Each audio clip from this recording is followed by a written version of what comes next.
A lot of teenagers, like the time when they reach puberty, so what happens is like they become maybe cranky or they have mood swings.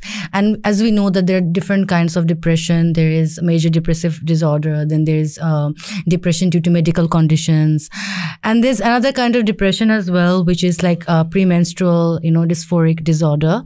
And a lot of people, maybe they are not aware of it, and they think that maybe it's just PMS, like how like you have low mood and you have low energy a few days before your period.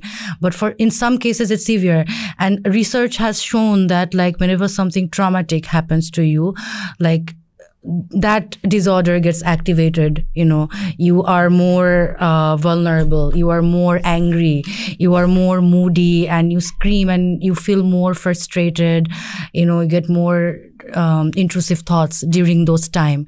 So how do you think it can be treated, like by medicines or by therapy? Like how girls and women, even young adults, they can manage it or cope during those times when they're feeling like very hopeless? Well, PMDD is very different from PMS. Yes. So PMS is basically premenstrual symptoms, right? Yes. So PMS happens on an average of 5 to 8%. Yes. Sorry, PMS happens almost to 80% women, right? It's very common. It's like mild to moderate mood swings. You just remain a bit moody, before the week of your, menstruation. It's very common, right? But PMDD is a clinical disorder. In 2013, it was first introduced in DSM-5, the third edition. It was previously in the appendix, labeled as other conditions. So it came to limelight in 2013. So PMDD is a severe form of PMS. It's dreadful. It's very, very tough, and 5 to 8% of women suffer from PMDD. So there are emotional symptoms and there are also, physical symptoms. So how can they differentiate between PMS and PMDD? So it's like very drastic. It's like it's like they become like a wonder wolf, So it's very angry, very sensitive towards rejection, very anxious, loss of focus, overeating. You might have physical symptoms also, like joint pain, muscle pain, breast swelling or breast tenderness. You might be sleeping too much.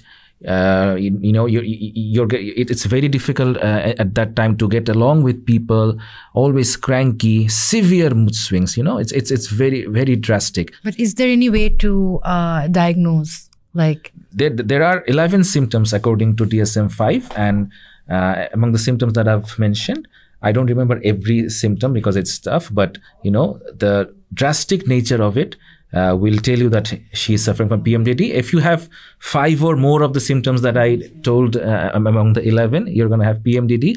It's not that in every menstrual cycle you need to have it, but most of the cycles you'll have it. And there are very good treatment options for PMDD. And the first thing we need to understand is not to judge these, girls or women, because they are not making it up. Like we sometimes just label women as, oh, okay, why are you so angry? You're always so angry. Mm. So we shouldn't do that, because PMDD is very tough for women, and it can be associated with a lot of pain also, menstrual pain. So a few SSRIs work tremendously, because PMDD mainly happens due to a drop of progesterone during the mid-cycle. So when there's low progesterone, the progesterone gets converted into another hormone. So that acts on, GABA A receptor. So the GABA A receptor is basically the receptors that, benzodiazepines or alcohol, bonds with. So what happens when we withdraw from benzodiazepine or alcohol is the same thing that happens in, PMDD, because progesterone drops, that hormone drops, and there's lesser GABA A binding. So there's intense withdrawal-like symptoms. So that causes that emotional imbalance. So it's very common. So SSRIs help a lot. You can have intermittent dosing, like you can start just 1 week before the menstruation and continue for 2 weeks and stop it. Or you can continuously take a few SSRIs, particularly sertraline and fluoxetine are also paroxetine is very helpful in treating PMDD.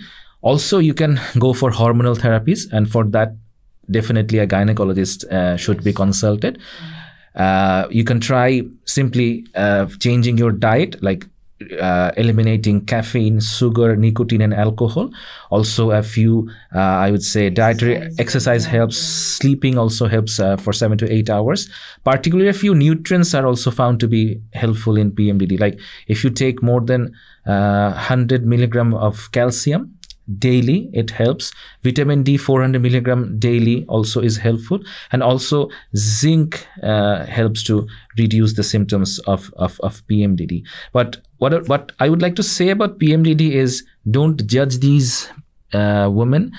It's really painful. It only affects 5 to 8% women, and it's treatable. Similarly, I would also like to say to everyone that not every anger issue is due to PMS and PMDD. Sometimes we just might have anger issues which exacerbates during our menstrual time. So if that is the case, you need to treat the PMDD also, and also your anger issues. Or if you have anger issues with PMS, then you just need to work on the anger issues, because PMS is not a disorder. Like it's a very common symptom that everyone experiences. But someone who has depression already, how likely it is for her to develop PMDD? Very high, because a few women just have clinical depression with PMS exacerbations. So at that time of during the menstrual cycle, especially before it starts, the previous week, the depression gets very, very worse, like severe suicidal feelings, and you just don't want to do anything. So she already has clinical depression alongside the PMS that exacerbates the clinical depression.